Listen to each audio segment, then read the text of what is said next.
श्री गोकर्ण जी कहते हैं, पिताजी इसलिए साधु पुरुषान सेवस्व, भगवत रसिक साधु जनों की संगत करो और अपने चित्त से कामनाओं के कांटे निकाल फेंको। पैर में एक भी कांटा चुभा हो तो जब तक निकल न जाए तब तक गड़ता रहता है। उसके निकल जाने पर ही चित्त को चैन मिलता है।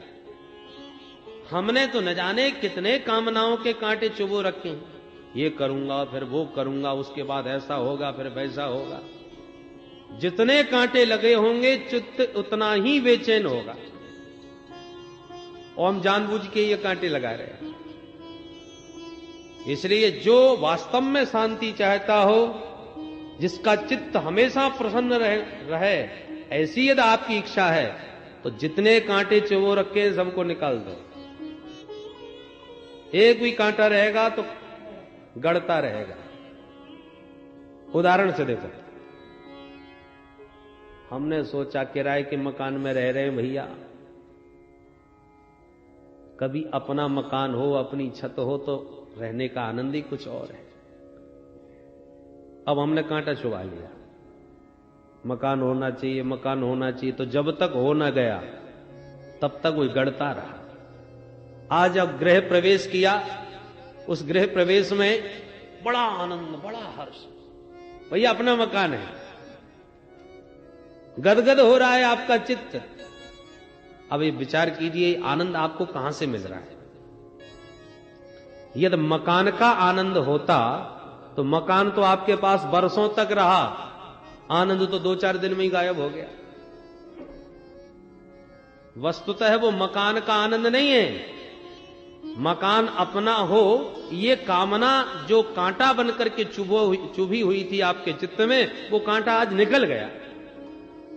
जहां आपके चित्त को लगा कि मकान मिल गया, तो जो मकान का कांटा था वो निकल गया, तो चित्त को आनंद मिल गया। तो उस कांटे निकल जाने का आनंद मिल रहा है और हम समझ रहे हैं मकान का आनंद मिल रहा है। आज मकान मिल गया इसलिए चित्त को सुख है, कि मकान का सुख नहीं, वो मकान मिल जाए इसका ये कांटा जो चुभा था वो निकल गया। और कब तक वो चित्त में आनंद रहा, ये जब तक दूसरा कांटा नहीं चुभ गया। बोले साहब मकान तो बन गया, परंतु गर्मी आ गई, गर्मी बहुत पड़ती है, इसलिए एयर कंडीशन होना चाहिए। अब जब तक एसी नहीं लग गया तब तक वो दूसरा कांटा चुभा था। जहां एसी फिट हुआ तो गदगद हो गए, अरे साहब एयर कंडीशन है। आनंद तो इसका है कि वो जो कांटा था वो आज दूसरा निकल गया। फिर लगा साहब एसी है, मकान भी बहुत बढ़िया, पर शहर से थोड़ा हटके है, आने जाने में बड़ी दिक्कत पड़ती है, गाड़ी जरूर होना चाहिए। अब दूसरा कांटा चुभ लिया। इसलिए विहाय कामान्य सर्वान, वास्तव में चित्त को परम विश्राम और शांति देना चाहते हो तो इन कांटों को निकाल फेंको, क्योंकि जितने कांटे चुभोगे उतना ही चित्त अशांत और परेशान रहेगा। एक वो है जिनके पास अपार संपदा है, फिर भी बेचारों को रात में नींद नहीं आ रही, और एक वो है जिनके तन पर 4 अंगुल की लंगोटी भी नहीं है और फिर भी बड़े मस्त और प्रसन्न चित्त रहते हैं, क्योंकि उन्होंने कोई कांटा चुभो ही नहीं अपने चित्त में, इसलिए बड़े प्रसन्न हैं। सुखदेव जैसे परमहंस, जिनके चित्त में कोई किसी प्रकार की कामना नहीं, इसलिए निज लाभ तुष्ट, अपने में आनंद है। अरे जीव है ही आनंद स्वरूप, जबरदस्ती कांटे चुभो करके अपने चित्त को परेशान करता है। दीपक की लौ कितनी सुस्थिर होती है, परंतु जब वायु का आघात होने लगता है तो बेचारी चंचल होने लगती है। यदि कोई वायु का प्रहार न होवे, ऐसा शीशा रख दो दीपक के ऊपर तो ज्योति एकदम सुस्थिर हो जाएगी। उसी प्रकार चित्त भी हमारा एकदम सुस्थिर और शांत है, परंतु कामनाओं की जब आंधी चलती है तो बेचारा चंचल हो उठता है, अशांत हो जाता है, अस्थिर हो जाता है। इसलिए जय काम तृष्णाम। पिताजी दूसरों का गुण दोष देखना बिल्कुल बंद करो। अन्यस्य दोष गुण चिंतन मासु मुक्त्वा सेवा कथा रसमहो नितराम पिबत्वम्।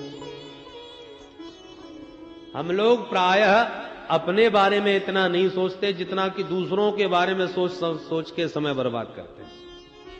अब दूसरों के बारे में सोचने से कोई उस पर तो तुम्हारे सोचने का कोई प्रभाव पड़ने वाला है नहीं। जितना हम दूसरों के बारे में सोच रहे हैं उतना अपने बारे में सोचें तो जरूर अपना सुधार कर सकते हैं।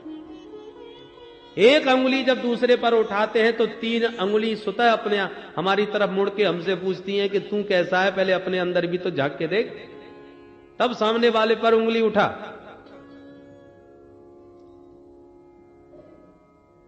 इसलिए भगवान उद्धव से कहते हैं एकादश स्कंद में, उद्धव गुण और दोष का स्वरूप क्या है? तो भगवान उत्तर देते हैं उद्धव जी को, गुण दोष दृशिर दोष गुणस्तु भय वर्जिता। जो दूसरों का ही गुण दोष देखता रहता है वो सबसे बड़ा दोष यही है, और जो किसी का गुण दोष न देखे यही सबसे बड़ा गुण है। उद्धव जी ने पूछा गुण और दोष की परिभाषा क्या है? तो भगवान यही जवाब देते हैं, गुण दोष दृशिर दोष गुणस्तु भय वर्जिता। किसी का गुण दोष मत देखो, यही सबसे बढ़िया गुण है, और दूसरों के गुण दोष देखने वाला ही सबसे बड़ा दोषी। अन्यस्य दोष गुण चिंतन माशु मुक्त्वा। अरे गुण देखोगे तो आसक्ति कर बैठोगे उसमें, दोष देखोगे तो घृणा कर बैठोगे उसमें। ये व्यक्ति बहुत दुष्ट है। दोष देखते ही घृणा होगी और गुण देखते ही आसक्ति होगी। ये बड़ा गुणवान है, बड़ा बुद्धिमान है, बड़ा कलाकार है। अरे भगवान का दिया हुआ दिव्य गुण है, देखना भी है तो उस गुण को गोविंद का प्रसाद समझ के देखो, ताकि प्रेमास्पद प्रभु बने, न कि वह व्यक्ति विशेष की आसक्ति तो जगत में बांध देगी। इसलिए पिताजी भगवान की मधुर रसमयी कथा सुनो। जिसकी चर्चा ज्यादा से ज्यादा सुनते हैं चित्त उधर ही खिंचता है, और गोविंद के तो चरित्र ही खींचने वाले हैं। करसयति इति कृष्ण। इसलिए भगवान की मधुर मधुर कथा सुनो, भगवत चर्चा ज्यादा से ज्यादा करो तो चित्त अपने आप ही भगवत रसिक हो जाएगा। एक एक शब्द श्री गौकर्ण जी का आत्मदेव की बुद्धि में बैठ गया। एवं सुतोक्ति वसतोपि गृहं विहाय यातो वनं स्थिरमतिर्गत 6 वर्षः युक्तो हरेरनुदिनं परिचर्ययासौ श्रीकृष्णमापनीयतं तत्समस्य पाठः। 60 वर्ष की अवस्था में आत्मदेव को पुत्र की एक एक बात अच्छी तरह चित्त में बैठ गई, और गृहं विहाय तुरंत घर को त्याग कर वन को चला गया। संतों के बीच रहकर 10वें स्कंद का पाठ करते हुए भगवत चरणारविंद में रति करता हुआ ब्राह्मण अंत में परम गति को प्राप्त हुआ। बोल भक्त वत्सल भगवान की। और पिताजी के बन जाते ही धुंधकारी जी ने माताजी को पकड़ा। माताजी, पिताजी सारा माल तुम्हें सौंप के गए होंगे, अब जल्दी जल्दी बता दो कहां कहां गाड़ रखा है, कितनी तिजोड़ियां छुपा रखी हैं। मैया बोली, बेटा तूने छोड़ा ही क्या है घर में, सब तो बर्बाद कर दिया, अब फूटी कौड़ी घर में नहीं है, मैं तुझे कहां से लाके दूं। तो डांटने लगा, झूठ बोलती है, नहीं बताएगी तो जलती हुई लकड़ी से बुरी तरह मारूंगा। क्ववित्तम तिष्ठति ब्रूहि हनिश्चे लत्तया नचे। तब तो धुंधली रोने लगी, हाय हाय ये क्या हो गया, अब ये निश्चित दुष्ट मुझे मारेगा, कहां जाऊं क्या करूं कुछ समझ में नहीं आया। सो एक दिन रात में घर छोड़ के भाग गई, और कूपे पातः क्रतौ रात्रौ तेन सा निधनं गता। अंधकुआ में गिर के रात्रि के समय अपने जीवन का प्राणांत कर लिया। पिताजी गए संतों के साथ, माताजी गिर गई कुआ में। गौकर्ण जी को लगा कि शायद अब हमारा नंबर आएगा, उससे पहले ही हम खिसक जाते हैं। सो तीर्थ यात्रा करने के बहाने भैया को समझा बुझा करके गौकर्ण जी निकल गए। भैया हम तीर्थ यात्रा करने जा रहे हैं। धुंधकारी ने कहा जाओ। अब धुंधकारी घर में बिल्कुल अकेला, मन ही ना लगे, तो 5 गणिकाओं को बाजार से बुला करके घर में बैठा लिया और निरंतर चोरी करके, डकैती डाल के धन संपत्ति जो भी कमाता है उन देवियों को लाके सौंप देता है। बोलो जय श्री कृष्ण। विचार कीजिए, ये आत्मदेव की कथा नहीं, हम सबकी कथा है। तुंगभद्रा नदी के तट पर रहने वाला था ये ब्राह्मण आत्मदेव। ये हमारा शरीर भी तो तुंगभद्रा है। तुंग माने श्रेष्ठ, भद्र माने कल्याण। जिसके द्वारा उत्तम कल्याण का मार्ग प्रशस्त हो वो तुंगभद्रा, और वो है हमारा मानव शरीर। और इसी में रहने वाला ये ब्राह्मण आत्मदेव, प्रत्येक जीवात्मा। जीवात्मा तो बेचारा भोला भाला है ब्राह्मण, पर धुंधली पत्नी उसकी बहुत खतरनाक। ऐसे ही हम जीवात्माओं की ये जो संशयात्मिका बुद्धि है ना, ये भी धुंधली का से कम नहीं। हर समय जिसे धुंधला धुंधला ही नजर आवे वो धुंधली।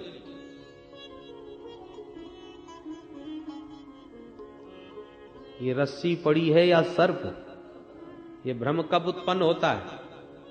अंधेरे में के उजेले में? बोले ना अंधेरे में ना उजेले में, क्योंकि उजेले में तो स्पष्ट नजर आएगा और अंधेरे में कुछ नजर ही नहीं आएगा।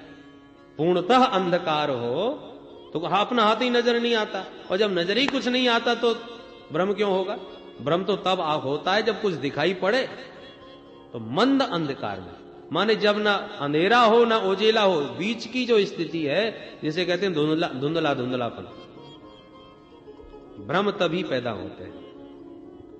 अंधकार में कुछ नहीं और प्रकाश में सब कुछ दिखता है। उसी प्रकार जो अपने को घोर अज्ञानी मान ले, मैं महामूर्ख हूं, तो उसका कल्याण हो जाएगा, क्योंकि वो अपने को मूर्ख तो मान रहा है। जब अपने को अज्ञानी मान रहा है तो किसी ज्ञानी सदगुरु का आश्रय लेकर के उसके सहारे तर जाएगा, और जो ज्ञानी बन गया, सत असत का जिसे बोध हो गया, उसका कल्याण तो हो ही जाएगा। विडंबना तो उन बीच वालों की है जो ज्ञानी बन नहीं पाए, अज्ञानी अपने को मानते नहीं। ऐसा क्यों वैसा क्यों, सारी जिंदगी क्यों क्यों में ही बिता दी। जीवन में यही निर्णय नहीं ले पाए कि भगवान होते हैं कि नहीं। कई लोग ऐसे होते। एक बार तो एक सज्जन ईश्वरवाद का बड़ा खंडन करते, भगवान कहीं कुछ नहीं होते, सब बकवास कपोल कल्पना है। मैं भगवान को बिल्कुल नहीं मानता। ठीक है, मत मानो। एक दिन उसके मित्र ने अचानक उसके परिहास में उसकी जेब में हाथ डाला, तो उसमें से माला जोली निकल पड़ी। मित्र आश्चर्यचकित हो गया, क्यों भाई, तुम तो हमेशा कहते हो मैं भगवान को नहीं मानता, तो ये माला जोली तुम्हारी जेब में कैसे पड़ी है? तो हंस करके बोला, देखो भाई, मुझे पक्का विश्वास है भगवान नहीं होते, पर कभी कभी सोचता हूं यदि भगवान हुए तो। कितनी दुनिया मान रही है, पूज रही है, जप रही है, और कहीं सचमुच ये सबको मानने वाले वो परमात्मा या जो इतने लोग मान रहे हैं, हो सकता है होवे, और यदि वो हुआ तो मेरी तो बड़ी दुर्दशा करेगा, क्योंकि मैं तो उसको मानता नहीं हूं। इसलिए अकेले में कभी कभी जब फुर्सत होती है तो 1-2 माला जप लेता हूं और कह भी देता हूं वैसे तो आप हो नहीं, और यदि आप हो तो देखो हम भी भजन कर रहे हैं, थोड़ी कृपा हम पर भी डाल देना। ये जीवन की हमारी मनस्थिति है। निर्णय नहीं ले पाए कि हैं कि नहीं। हम जितना भरोसा भूत पर कर लेते हैं उतना भी भरोसा भगवान पर नहीं होता। भूत देखा है? बोले साहब नहीं देखा। तो सुना है? बोले हाँ सुनते तो आए दिन रहते हैं। कोई कहता है भूत के पीछे पैर होते हैं, कोई कहता है रीछ जैसा होता है, कोई कहता है मरघट में रहता है, कोई कहता है रात में घूमता है। जितनी मुंह उतनी बातें, देखा सुना। हमने देखा तो कभी नहीं, पर सुना तो हमने भी बहुत है उसके बारे में। अब भूत को देखा नहीं, पर सुनते सुनते उसके बारे में बहुत सारी बातें सुन ली। ऐसे ही भगवान को भी हमने कभी नहीं देखा, पर भगवान के बारे में भी बहुत सारी बातें सुन ली। भगवान कण कण में रहते हैं, अणु अणु में हैं, सबके हृदय में विराजमान हैं। ये सब बातें हमने सत्संग में महापुरुषों से सुन लिया। ईशावास्यमिदं सर्वम वासुदेव सर्वमिति सर्वम गलमिदं ब्रह्म, हरि व्यापक सर्वत्र समाना, ये सब बातों से हमने उसकी व्यापकता के बारे में बहुत सुना। अब न तो भगवान को देखा और न भूत को देखा, दोनों ही हमारे लिए अपरिचित हैं, पर दोनों के बारे में सुन रखा है। और सुना यह है कि भूत मरघट में घूमते हैं, और सुना यह है कि भगवान कण कण में रहते हैं। अब अचानक रात के 12 बजे कहीं किसी मरघट से निकलना पड़े, सो याद आ गया, भैया हमने सुन रखा था मरघट में भूत रहते हैं, धड़कन तेज हो गई। हनुमान जी याद आने लगे, जय हनुमान ज्ञान गुण सागर। हनुमान चालीसा का पाठ प्रारंभ कर दिया, और कहीं कोई ठूंठ भी गड़ा हो रास्ते में तो उसमें भी भूत की काया नजर आने लगती है। देखो वो खड़ा है, और हनुमान जी को याद करते करते भूत पिशाच निकट नहीं आवे, महावीर जो नाम सुनावे, और पढ़ते पढ़ते उस ठूंठ के बगल में से निकले कि कपड़ा कहीं उलझ गया उससे। अब तो पसीने छूट गए, पकड़ लिया।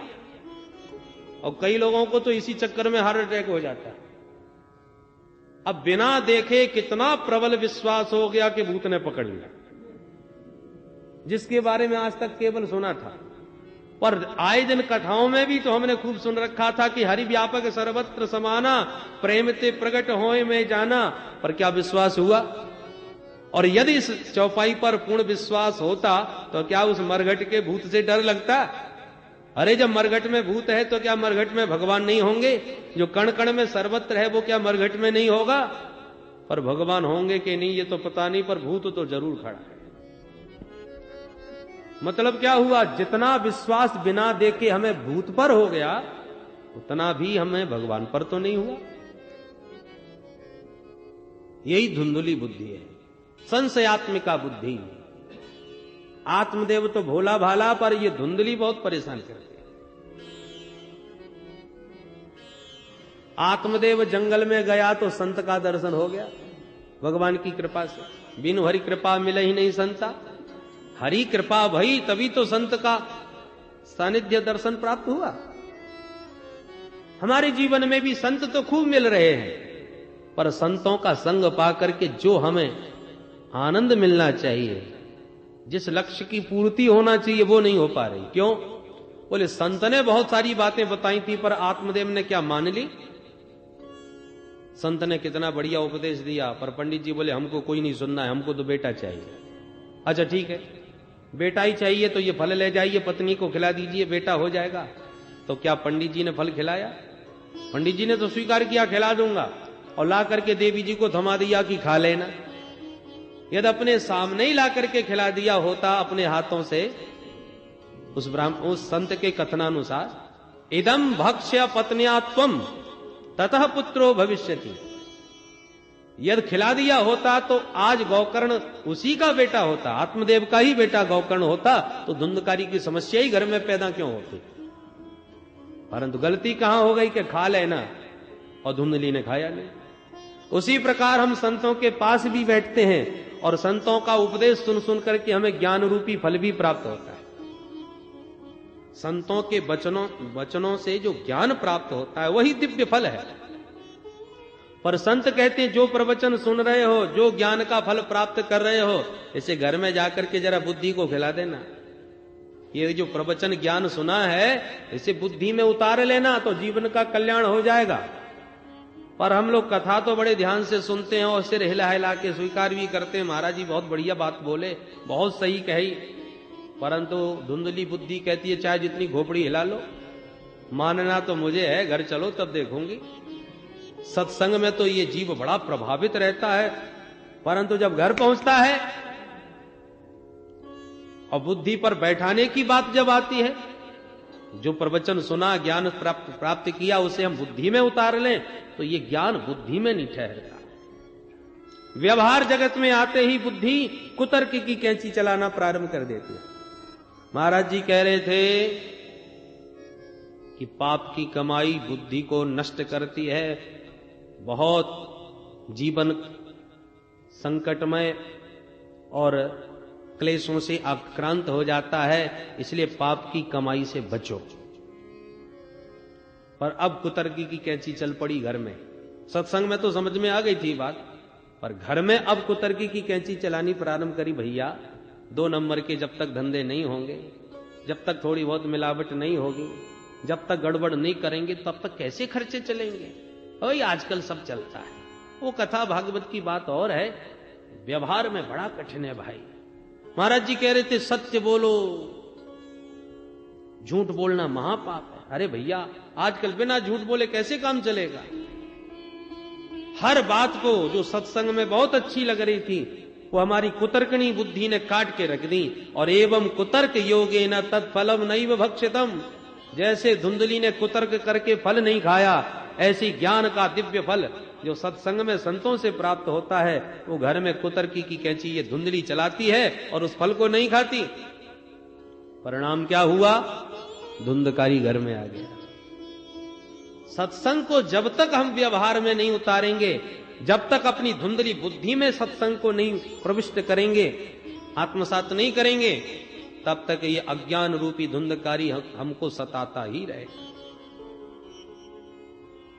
परंतु एक बात ध्यान देने की है, भले ही धुंधली ने फल नहीं खाया, पर उसी फल के द्वारा गौकर्ण पैदा हुआ, और गौकर्ण पैदा हुआ इसलिए आत्मदेव को रास्ता भी उसी ने दिखा दिया। धुंधकारी से अत्यंत व्यथित आत्मदेव को तो रास्ता मिल गया गौकर्ण जी के द्वारा। उसी प्रकार सत्संग में बातें अच्छी अच्छी हम सुनते हैं, भले ही कुतर्क बुद्धि हमको वो ज्ञान का फल खाने नहीं खाती, परंतु सत्संग के सूत्र ही समय आने पर जीव का मार्गदर्शन अवश्य करते हैं। जब जीवन में ऐसी स्थिति बन जाए, किंग कर्तव्य विमूढ़ता जब आ जाए कि अब क्या करें, ये क्या हो गया अचानक, हर प्राणी के जीवन में ऐसा क्षण कभी ना कभी जरूर आता है, जब वो निर्णय लेने की स्थिति में नहीं हो पाता क्या करूं, और उस समय जो सत्संग किया है वही सत्संग का कोई ना कोई सूत्र उसका मार्ग दिखाने प्रकट हो जाता है। हाथ में टॉर्च है पर बिजली का प्रकाश है तो उसकी आवश्यकता हमको समझ में नहीं आती, व्यर्थ में बाहर लगता है, कहां उसको जेब में लटकाए घूम रहे हैं। प्रकाश है तब तक तो ठीक है, पर एकदम लाइट चली गई, घोर अंधकार आंखों के सामने छा जाए, उस समय उसका महत्व तो समझ में आया कि और लोग तो भटकते रह गए, हमने अपनी टॉर्च निकाली और चल दी। आत्मदेव ने सत्संग किया था सो संभल गया, पर धुंधली ने अपने को नहीं संभाल पाई, क्योंकि सत्संग विहीन जीवन था, कुआं में जाके मरी। आज आए दिन छोटी छोटी बातों पर लोग आत्महत्या करने बैठ जाते हैं। क्यों? क्योंकि जीवन का महत्व समझा नहीं, सत्संग कभी किया नहीं। तो जब थोड़ी भी समस्या आई तो समाधान केवल आत्महत्या निकाल बैठते हैं। इस प्रकार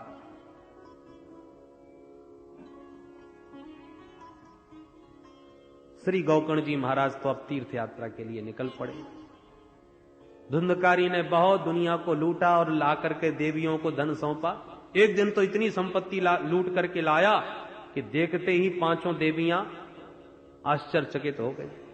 मदरा पान करा के धुंधकारी को तो सुला दिया उन 5 गणिकाओं ने, पर आपस में रात्रि में ही विचार करने लगी, बहन देखो कितनी संपत्ति लेके आया है, और आए दिन लाता रहता है, भाई आज नहीं तो कल किसी न किसी दिन तो ये निश्चित पकड़ा जाएगा, और जिस दिन इसकी पिटाई भई राजा के दरबार में, उसी दिन ये हमारा भी नाम जरूर लेगा कि मैं तो इनको सौंपता हूं। तो बहन संपत्ति भी हाथ से जाएगी और अपन को भी जेल की हवा खानी पड़ेगी। इसलिए धन पर्याप्त हो चुका है अपने पास, इसलिए अब इसको ठिकाने लगाओ, जीवन भर आनंद करो। सो रात में ही धुंधकारी को नशे में पड़ा हुआ देखकर पलंग में ही बांध दिया रस्सियों से, और गले में फंदा डाल के जैसी 5 मारने लगी सो चिल्ला पड़ा। चिल्लाया तो एक दौड़ के गई और चूल्हे से आगे के अंगारे भर लाई और मुंह में ठूस ठूस के भर दिए। तप्तांगार समूहाश्च तन्मुखे विचिक्षिपुः अग्निज्वालाति दुःखेन व्याकुलो निधनं गतः। आग के अंगारों से विकल होकर के तड़प तड़प के धुंधकारी मर गया और गड्ढा खोद के काट दिया, धन का बंटवारा करके 5 अपने अपने घर। सनकादिक मुनि कहते हैं, नारद जी देखा तुमने, तो जो धन से ही प्रेम करने वाली स्त्रियां हैं, ऐसी देवियों पर कभी विश्वास नहीं करना चाहिए। सुधामयम बचो यासाम कामिनाम रसवर्धनम हृदयम क्षुरधारावम स्त्रीणाम को वेद चेष्टिताम। इधर गोकर्ण जी को जब पता चला तीर्थ यात्रा करते कि हमारे भैया अभी पधार गए, तो गया में जाकर के पिंडदान किया, श्राद्ध तर्पण किया माता पिता और भाई का। सोचा आप चलो घर की स्थिति देखें, घर में कौन है। लौट के गोकर्ण जी घर आए। रात का समय हो चुका था, इसलिए चुपचाप घर में आकर, कोई रहने वाला तो था नहीं, इसलिए थोड़ा सा स्थान खाली करके साफ करके सो गए। सोते ही अर्धरात्रि में अचानक एक भेड़ का बच्चा दिखाई पड़ा। उसे ध्यान से देख रहे थे कि अचानक वही भेड़ का बच्चा हाथी बन गया, फिर भैंसा बन गया, फिर मानव बन गया, फिर जोर जोर से रोने लग गया।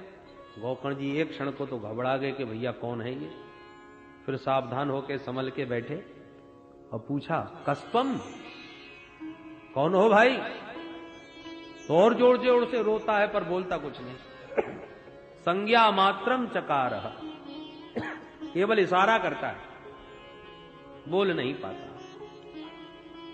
गोकर्ण जी ने तुरंत हाथ में जल लिया और मंत्र पढ़ करके जैसे ही मुख पर मारा, तुरंत उस प्रेतात्मा को वाक शक्ति आ गई। बोल पड़ा, अहम भ्राता त्वदीयोऽस्मि धुंधकारीति नामतः स्वकीयेनैव दोषेण ब्रह्मत्वं नाशितं मया। भैया मैं तो तुम्हारा ही भाई हूं, धुंधकारी हूं। मैं अपने ही दोषों के कारण आज ब्रह्मत्व को समाप्त करके भयंकर प्रेत बना भटक रहा हूं। कर्मणो नास्ति संख्या में, कितने पाप किए, कितने दुष्कर्म किए, इसकी कोई गणना नहीं कर सकता। उन पापों का परिणाम आज प्रेत बना भटक रहा हूं। वाताहारेण जीवामि, केवल वायु का आहार करने को मिलता है और कुछ नहीं। भयंकर कष्ट पा रहा हूं भैया। अहो बंधो कृपा सिंधो भ्रातर मामा सुमोचय। भैया आप तो साक्षात करुणामय हैं, कृपामय हैं, मुझ पर अनुग्रह करो, मुझे इस भयंकर प्रेत पीड़ा से मुक्त करो। गोकर्ण जी अपने भाई की इस विकलता और पीड़ा को देखकर बोले, भैया मुझे जब तुम्हारे बारे में पता चला तो गया में मैंने आपका विधिवत श्राद्ध किया है, फिर तुम्हारा तत्कथम नैव मुक्ति स्यात्, फिर तुम्हारी मुक्ति क्यों नहीं हुई, ये मेरी समझ में नहीं आई भाई। बोले भैया, धुंधकारी बोला, गया में 100 पिंडदान भी करोगे तो भी कुछ नहीं होने वाला। गया श्राद्ध सतेनापि मुक्तिर्मे न भविष्यति। 1-2 श्राद्धों की बात छोड़ दो, 100 श्राद्धों से भी मेरा उद्धार होने वाला नहीं, क्योंकि मैं छोटा मोटा प्रेत नहीं, प्रथम श्रेणी का हूं। मेरे जैसे महाप्रेतों का ऐसे उद्धार होने वाला नहीं। तो भैया और क्या किया जाए? बोले ये तो आप ही सोचिएगा, मैं क्या बताऊं। गोकर्ण जी बोले हम तुम्हारा कल्याण सुनिश्चित रूप से करेंगे, पर इस समय तुम चले जाओ। धुंधकारी अदृश्य हो गया। रात भर चिंता के मारे नींद नहीं आई गोकर्ण जी को, क्या करूं। प्रातःकाल हुआ, ब्राह्मणों को बुला के परामर्श लिया, क्या किया जाए भाई। कोई कुछ भी निर्णय करने की स्थिति में नहीं। तब श्री गोकर्ण जी महाराज ने अंत में सूर्य भगवान का स्मरण किया। तुभ्यं नमो जगत साक्षी ब्रूहि में मुक्ति है तुकम। हे जगत के प्रत्यक्ष नारायण प्रभो, कृपा करके आप ही बताओ मेरे भाई का उद्धार कैसे होगा। सूर्य भगवान से प्रार्थना करी तो सूर्य की गति अवरुद्ध हो गई। सूर्य भगवान रुक गए और दिव्य वाणी से आश्वासन दिया, श्रीमद्भागवतान मुक्ति सप्ताहम वाचनम कुरु। प्रिय गौकर्ण, जाओ अपने भाई को श्रीमद् भागवत संहिता का श्रवण कराओ, निश्चित रूप से मुक्त हो जाएगा। सुनते ही गौकर्ण जी गदगद हो गए, समाधान मिल गया। और आषाढ़ मास में दिव्य भव्य आयोजन श्रीमद् भागवत कथा का श्री गौकर्ण जी ने किया। लोगों को पता चला तो सब दौड़ पड़े। वैष्णवम ब्राह्मणम मुख्यम श्रोतारम परिकल्प्य सह, तमाम श्रोता समुदाय, वैष्णवों का समुदाय, भक्तों का समुदाय, संत समुदाय दौड़ पड़ा।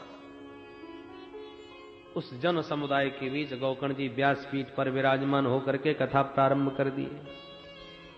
जैसे ही प्रथम दिन की कथा संपन्न होती है, प्रथम गांठ बांस की चटक जाती है, क्योंकि धुंधकारी उसी बांस के भीतर प्रविष्ट होकर के वायु रूप से कथामृत पान कर रहा है।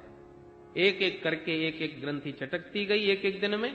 और एवं सप्त दिनश्चैव सप्त ग्रंथि विभेदनम, 7 दिन में 7 गांठें उस बांस की चटक गई। और दिव्य रूप धरो जातस तुलसी धाम मंडित पीतवासा घनश्यामो मुकुटी कुंडलान्वित। 7 दिन का सप्ताह संपन्न होते ही एक दिव्य महापुरुष उस 7 गांठ के बांस से प्रकट हो गया। गौकर्ण जी को प्रणाम करने लगा। कौन हो भैया? गौकर्ण जी ने पूछा। तो मंद मंद मुस्कुराता हुआ बोला, भैया नहीं पहचाना? मैं आपका भाई वही धुंधकारी हूं। अरे धुंधकारी आप? देखते रह गए श्री गौकर्ण जी उसकी दिव्यता को। पर हाथ जोड़ करके गौकर्ण जी के सन्मुख धुंधकारी ने बड़ी सुंदर भागवत की महिमा गाई। धन्या भागवती वार्ता प्रेत पीड़ा विनाशिनी, सप्ताहोपि तथा धन्य कृष्ण लोक फलप्रद। धन्य है ये भागवत की कथा, जिसने मेरे जैसे पतितात्मा प्रेत को भी परम पुनीत पावन बना दिया। अरे सब प्रकार के पापों को भस्म करने वाली कथा में भला कौन अवगाहन करना नहीं चाहेगा। ये शरीर जो नासवान है, प्रातः जो भोजन करते हैं वो शाम तक बुझ जाता है। ऐसे अन्न से बनी हुई ये काया कितने दिन तक टिकेगी? कब तक चलेगी? ऐसी अनित्य काया को पाकर के जो नित्य शाश्वत परम तत्व को जान ले, उसी मानव की मानवता सार्थक है। अन्यथा बुध बुधा इव तोयेसु मस्का इव जंतुसु। पानी में बलबूला पैदा हुआ और फूट गए, मच्छर पैदा हुए मर गए। ऐसी आप मानव बन करके भी खाने पीने सोने में ही समय समाप्त करके चले गए, तो उसमें और हम में क्या अंतर रहा? संसार के समस्त प्रकार के पाप पंकों को प्रक्षालन करने में समर्थ है भगवान की मंगलमयी ये मंदाकिनी कथा। कथा मंदाकिनी में स्नान करते ही जीव के समस्त पाप पंख धुल जाते हैं। संसार कर्दमालेप प्रक्षालन पटीयस, सारा संसार का कीचड़ धुल जाता है। भयंकर गर्मी पड़ रही हो, लंबी यात्रा करके आए हो, पसीने में शरीर लथपथ हो रहा है, धूल मिट्टी सब पूरे शरीर में लगी है, पर गंगा मैया में जहां गोता मारा ये गर्मी का पता नहीं चला कहां भाग गई, और धूल मिट्टी भी सारी धुल गई, देह चमचमाने लगा। ठीक इसी प्रकार से भागवत की भागीरथी में आपने जैसे ही मन लगा के डुबकी मारी, ता मन में जितने ताप थे, दैहिक दैविक भौतिक ताप, अरे बाहर के तापों को दूर करने के लिए तो गंगा जी में गोता लगा सकते हो, एयर कंडीशन में भी बैठ सकते हो, पर भीतर जो आग लगी है, त्रिताप की ज्वाला जो जल रही है, ये गर्मी दूर होने वाली नहीं है। इस ताप को तो श्रीमद् भागवत संहिता के श्रवण से ही दूर किया जा सकता है। तापत्रयोन्मूलनम, तीनों ताप जो जीव के भीतर तपा रहे हैं, ये भागवतामृत पान करते ही वो ताप मिट जाते हैं, और मन में जो मैल भरा पड़ा है, ये सारे मैल धुल जाते हैं। हे तस्माद परम किंचित मनः शुद्धि न विद्यते, मन की शुद्धि का, मन को निर्मल बनाने का इससे बढ़िया कोई दूसरा उपाय ही नहीं है। तो जैसे तन का मल धुल जाता है और तन का ताप मिट जाता है भागीरथी में स्नान करने से, ऐसी जीव का मन का ताप और मन का मैल दोनों दूर हो जाते हैं भागवती गंगा में गोता लगाने से। बोल भागवत भगवान की। महिमा गा ही रहे थे धुंधकारी जी, इतने में एक दिव्य भव्य अलौकिक विमान आकाश मंडल से प्रकट हो गया। भगवान पार्षदों ने कहा भैया चलो, तो धुंधकारी सबको प्रणाम करके विमान में बैठ गया। गोकर्ण जी ने भगवत पार्षदों से पूछा भैया, अत्रैव बहवः सन्ति श्रोतारो मम निर्मला आनीतानि विमानानि न तेषां युगपत् कुतः। यहां हजारों श्रोताओं ने बराबर कथामृत पान किया है, तो आपने सबके लिए विमान क्यों प्रकट नहीं किया भाई? एक ही विमान क्यों लाए हो आप लोग? भगवान के पार्षदों ने कहा भैया गोकर्ण कथा तो सबने सुनी, पर श्रवणस्य विभेदेन फल भेदोत्र संस्थितः श्रवणं तु कृतं सर्वैः न तथा मननं कृतं। कथा तो सबने सुनी, परंतु श्रवण मनन और निधिध्यासन पूर्वक जो कथामृत पान करना चाहिए वो केवल धुंधकारी ने किया। कुछ लोग समय पास करने के लिए भी कथा में आते हैं, तो कुछ छिद्रान्वेषण करने आते हैं, तो कोई व्यवहार निभाने आते हैं, परंतु वास्तव में जो आत्म कल्याण की भावना से कथामृत पान करते हैं, कल्याण निश्चित रूप से उनका ही होता है। और ये भावना तो केवल धुंधकारी में थी। विमान को लेकर के धुंधकारी के साथ तो चले गए सब पार्षद, और श्रोता समुदाय उदास हो गया। गोकर्ण जी बोले चिंता मत करो, अब की बार दोबारा आयोजन फिर करेंगे। और श्रावण मास में पुनः एक भव्य आयोजन किया, और अब की बार तो श्रोता इतने सावधान थे कि अब की बार चूक गए तो चूकते ही रह जाएंगे। और दोबारा जब सप्ताह संपन्न किया गोकर्ण जी ने, तो जितने श्रोता उतने विमान प्रकट हो गए। स्वयं साक्षात श्रीमन नारायण प्रभु ने प्रकट होकर के गोकर्ण को हृदय से लगा लिया। बोल भागवत भगवान की। जितने श्रोता उतने विमान नारायण स्वयं हृदय से लगा के कहते गोकर्ण तू तो साक्षात मेरा स्वरूप हो गया। अयोध्यावासिनः सर्वे यथा रामेण संगता तथा कृष्णेन ते नीता गोलोकं योगी दुर्लभम् गोलोकं योगी दुर्लभम्। जैसे श्रीमद राघवेंद्र प्रभु के साथ समस्त अवधपुरवासी भगवान के परम धाम को प्रस्थान किए थे, ऐसी आज गोकर्ण जी के साथ समस्त श्रोता समुदाय भगवान के परम पद को प्राप्त किए। अब बताइए नारद जी महाराज, तुम कह रहे थे कैसे कैसे पापी तर सकते हैं, तो बताओ धुंधकारी जैसा प्रथम श्रेणी का महापापी जो प्रेत योनि में पड़ा हुआ था, वह भी कथामृत पान करके परम पुनीत पावन बन गया, तो छोटे मोटे प्राणी पापी तर जाएं तो कौन आश्चर्य की बात है।